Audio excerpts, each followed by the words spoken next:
Mr. Mean. Mr. Mean lived up to his name. He lived in what could have been a nice house, but wasn't. He never painted it, or mended the windows, or repaired the roof. Inside it was the same. No carpets, no curtains, no pictures, no fires. And Mr. Mean was so mean he made his furniture out of old orange boxes, and then complained about the price of nails.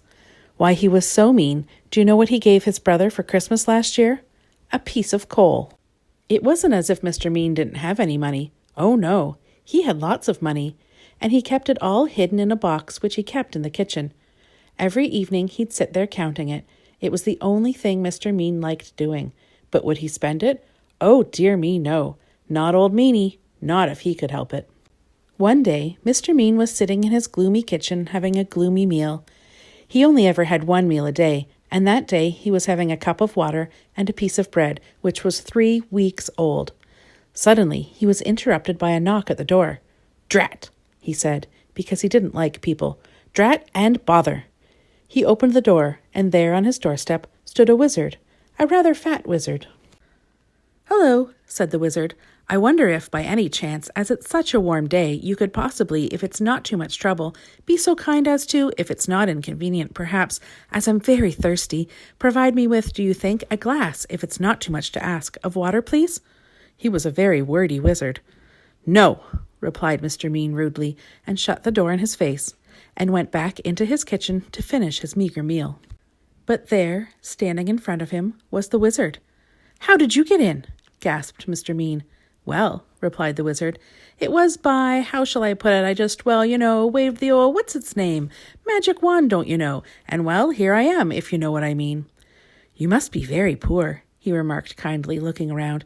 "Oh, yes, I am," lied Mr. Mean. "Then perhaps I can help you," said the wizard, pulling up a box to sit down on. The box didn't move, so the wizard pulled it harder, and this time it did move. In fact, it tipped up and spilled all Mr. Mean's money all over the floor. "Well, well, well," exclaimed the wizard, eyeing the money rolling all over the floor. "Well, well, well, well, well, well, well. It would appear to me," he continued, "that you, sir, are an old meanie." Mr. Mean didn't hear him. He was too busy scrambling all over the floor, trying to pick up his money. "And meanies," added the wizard, "need to be taught a lesson." So saying, he waved his magic wand. All the money turned into potatoes. Potatoes! Poor Mr. Mean.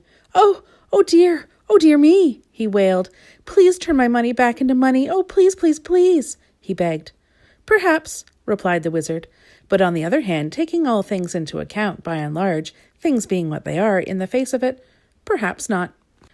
However," continued the wordy wizard, "if you make me a solemn promise never to be mean again, then I will turn your money back into money. But," he added sternly, "if you are ever mean again, then it's, how can I put it, then it's potatoes for you, my lad, if not other vegetables as well." Then the wizard had the glass of water he'd come for in the first place, except it was a cup of water, because Mr. Mean didn't have any glasses. Then, with another wave of his wand, he turned the potatoes back into money, and another wave of his wand made himself disappear. "Stupid wizard," muttered Mr. Mean, picking up all his money. The following day, Mr. Mean decided to walk to town. He never took the bus because that cost money. On the way, he met an old washerwoman carrying an enormous bundle of washing. "Please, kind sir," she asked, "could you possibly help me carry this washing? It's so heavy." "No," replied Mr. Mean. "It's your washing. You carry it." But as soon as he'd said that, he felt a tingling in his nose. Mr. Mean's nose turned into a carrot. "Oh no!" he gasped. The old washerwoman chuckled. And then Mr. Mean remembered the wizard's words. "Yes, yes," he cried in a panic. "Of course I'll help you." And he carried the huge bundle of washing to where the old washerwoman wanted. And the carrot turned back into a nose, and off he went. The old washerwoman chuckled again and turned back into the wizard. It had been him all along. On his way into town, Mr. Mean passed by a cottage garden. In the garden there was an old man chopping wood. He saw Mr. Mean going past and called out. "Excuse me," he called. "Could you give an old man a bit of a hand, young fellow me lad?" "No," replied Mr. Mean. "It's your wood. You chop it." But as soon as the words had passed his lips, guess what happened? His ears turned into tomatoes. "Oh no!" he gasped. The old man chuckled. And Mr. Mean remembered the wizard's words. "Yes, yes," he cried. "Of course I'll give you a hand." and he chopped until all the wood was cut, and the tomatoes turned back into ears, and off he went. The old man chuckled again and turned back into the wizard. He was teaching Mr. Mean a lesson, just as he'd promised.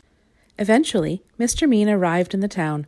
There was a little boy crying because his ball got stuck on top of a wall.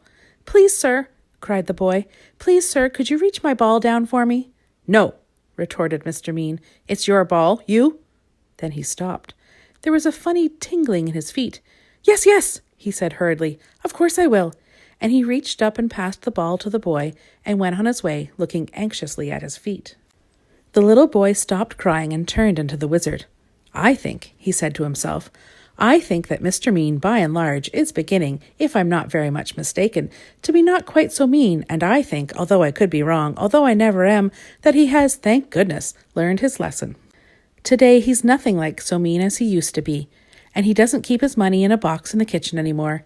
He spent it all on having his house mended and painted and made spick and span, and he's turned into quite a generous sort of a fellow.